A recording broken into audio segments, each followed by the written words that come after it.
If your notes are scattered across Markdown files, chat threads, and half-finished project folders, your agent is not starting with a knowledge base. It is starting with amnesia. That is the problem OpenKnowledge is aiming at. It is a Markdown workspace where you can edit the files yourself, let an agent organize them, and keep the underlying content on disk as ordinary Markdown or MDX. And this matters if you use Claude, Codex, Cursor, OpenCode, OpenClaw, Pi, or another coding agent. The official setup is designed to connect the agents already in your current setup through MCP or CLI, while the knowledge files stay local and versionable. In other words, the workflow is meant to work across all coding agents you already use. It fits the setup you have now, and the source of truth remains fully local on your machine. But there is a catch. A polished editor is easy to show.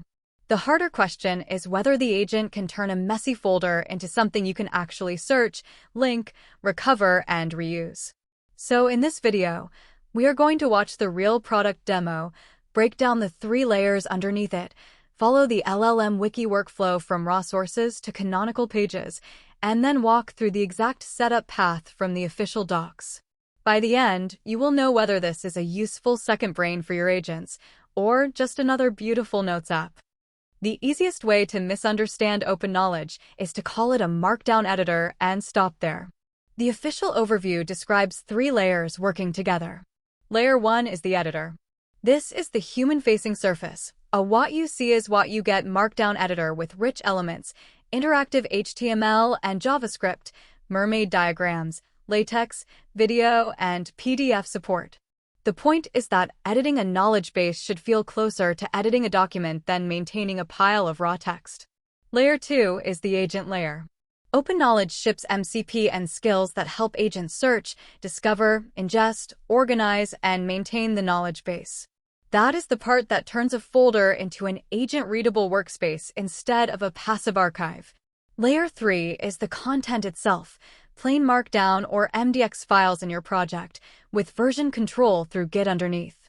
That separation is important. The editor is replaceable. The agent harness is replaceable. The files are the durable layer. If you move from Claude to Codex, or from a desktop app to a CLI, the knowledge should not be trapped in one chat history or one proprietary database. The official docs also call out an Ask AI flow, graph, and Wikilink visualizations, GitHub-backed sync, a built-in TUI, and meeting ingestion. Those are not separate islands. They are different ways to act on the same file-based knowledge base. This is the promise. Humans get a readable workspace, agents get tools and conventions, and the underlying content stays inspectable. Now let us see whether the actual demo supports that story. This is the real product clip from the launch post, and it is silent, so you are hearing the TechWealth narration over the original visuals. It opens with a very specific positioning line, the Markdown IDE for humans and agents. That matters because OpenKnowledge is not presenting a separate AI chat window as the whole product. The document is the center of gravity. First, the clip shows rich editing. There is a document canvas, formatting controls, and /style insertion for headings, tables, images, quotes, code blocks, diagrams, and charts. The visual claim is simple. Markdown can stay structured without forcing the human to edit every character in source mode. Next, the demo moves to native agent integrations. The screen shows Pi, Claude, OpenCode, Codex, and Cursor around the OpenKnowledge mark. The official docs add OpenClaw to that integration story and explain that broader harnesses can connect through MCP or CLI. That is a more useful claim than saying one specific agent owns your knowledge base. Then the clip changes the question from writing to compounding. Build your LLM Wiki appears over a graph of linked pages such as architecture, onboarding, specs, and a dated log. This is the part that turns ordinary notes into a maintained knowledge layer. The agent can create pages, add links, and keep the project navigable as more sources arrive. The last sequence shows sharing a document and then the download call to action. The source post labels the product open source, local, and private. The repository and docs support the file-based architecture and the optional Git or GitHub layer. That still leaves an important boundary. Local files do not automatically mean the model itself is local. Your agent and provider configuration decide where inference happens. So the demo proves the surface and the workflow shape. It does not prove that every integration behaves identically or that setup is zero config. The next question is what actually happens to the knowledge after the first document is created. The LLM Wiki workflow is where OpenKnowledge becomes more interesting than a polished editor. The official workflow starts with a folder of your own notes and sources. The agent reads the material, writes structured Markdown, links related concepts, and cites the source files. The goal is not to generate one impressive summary and forget it. The goal is to make every new source improve the structure that already exists. The docs contrast this with a note pile or a conventional RG app. In a note pile, you organize everything eventually, which often means never. In an opaque retrieval system, the index can be hard for a human to inspect. In the LLM Wiki model, the index is the folders, titles, backlinks, and short descriptions that the agent and the human can both read. The documented flow has 4 important stages. First, external sources. The raw articles, papers, repository readmes, and conversations are captured as Markdown with their original URLs and metadata. The agent reads this layer but does not rewrite the source. Second, research. The agent synthesizes those sources into a provisional page. The official example keeps the citations visible, so you can trace a statement back to a specific source instead of trusting a black box answer. Third, articles. A page becomes canonical only when you intentionally consolidate it. That is a useful guardrail because a fluent first draft is not the same thing as settled knowledge. And fourth, the log. An append-only record explains what was ingested, researched, or consolidated. That gives the knowledge base a memory of its own maintenance, not just a pile of final pages. The official docs say the agent searches live files with search, grep, and backlinks rather than requiring a vector database. That is not a universal argument against vector search. It is a design choice for people who value readable, versioned, portable context. The practical payoff is simple. When you ask a future agent what changed, why a decision was made, or where a claim came from, the answer can point into the files you already own. The workflow compounds because the structure is part of the content. There is also an OpenKnowledge format starter pack. It seeds folders such as concepts, references, and notes, adds typed front matter, and keeps index and log files predictable. The keyword is seeds, not enforces. You get a portable starting shape without giving the editor a rigid schema that blocks ordinary writing. Now let us make the setup concrete, because this is where most product demos become vague. There are 2 official paths. On Apple Silicon macOS, the Quick Start says to install the desktop app and have Git available. You create a project, choose knowledge base, leave the project root selected, and initialize it. On first launch, the app can set up integrations with the AI tools it detects and can add the OK command to your terminal. The second path is the local web app and CLI. The documented prerequisites are Node.js 24 or newer and Git. The exact flow is install the package globally, enter a project folder, run OK init, and then run OK start, open. The important command is OK init. According to the README and Quick Start, it scaffolds the project configuration and wires up the agent tools it can configure, including Claude Code, Claude Desktop, Cursor, Codex, OpenCode, OpenClaw, and Pi.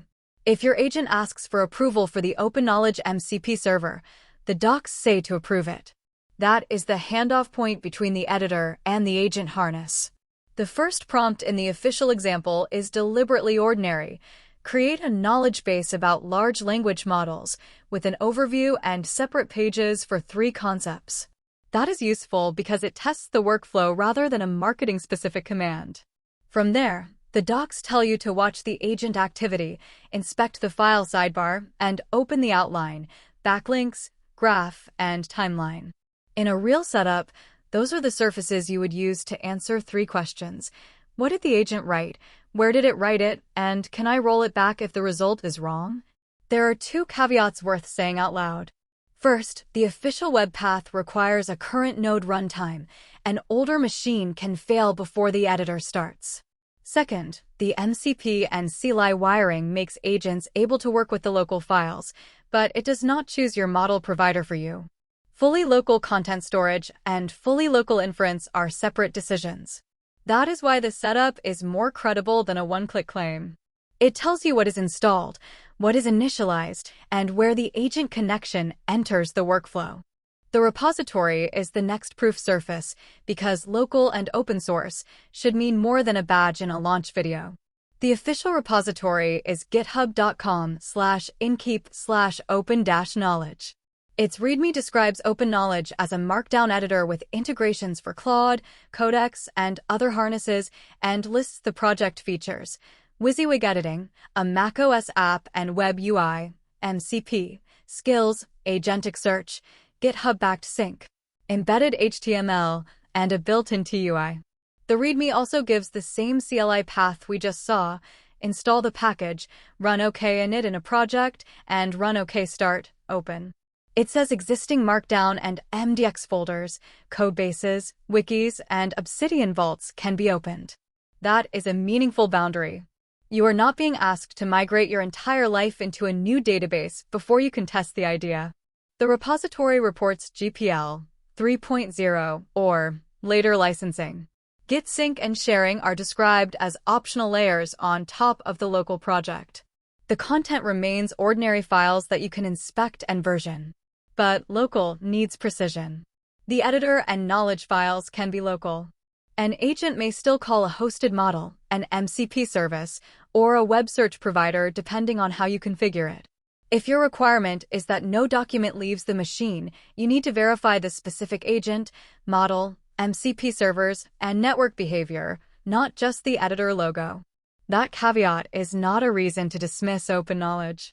It is the reason to evaluate it correctly. The value proposition is durable, agent-readable Markdown with a human editor around it. Whether inference is local is a separate architecture choice. So the repository supports the core claim: this is an open-source, file-first workspace with multiple agent entry points. The remaining question is fit.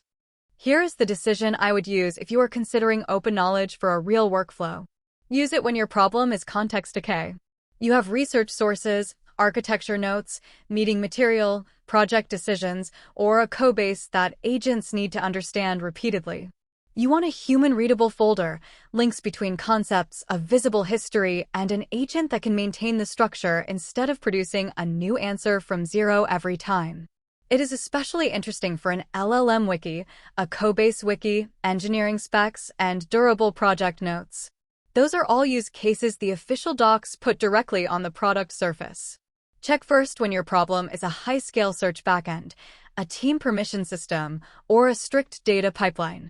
OpenKnowledge can sync through Git or GitHub, but the sources describe a local file workflow, not a complete enterprise governance platform.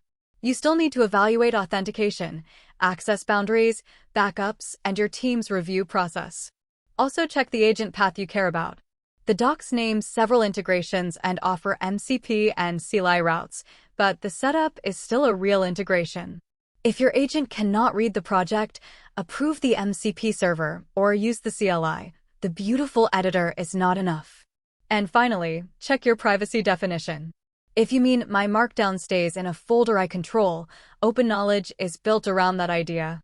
If you mean no model call, search call, or telemetry ever leaves the machine, verify every component separately and choose a local model or local provider where that is required. That is the honest verdict. OpenKnowledge is not magic memory. It is a structured, open-source file layer that gives humans and agents a shared place to work. The more disciplined your sources, links, and review habits are, the more useful the system becomes. If you want a local knowledge layer that your current coding agents can actually share, OpenKnowledge is worth testing from the official quick start. Start with a disposable folder, run the documented setup, and inspect what gets written before you connect important data. For the local agent side, take a look at Conductor OSS at conductros.com and github.com/tyrannik06/conductor-oss. It is a separate open-source project for keeping coding agent work close to your own machine.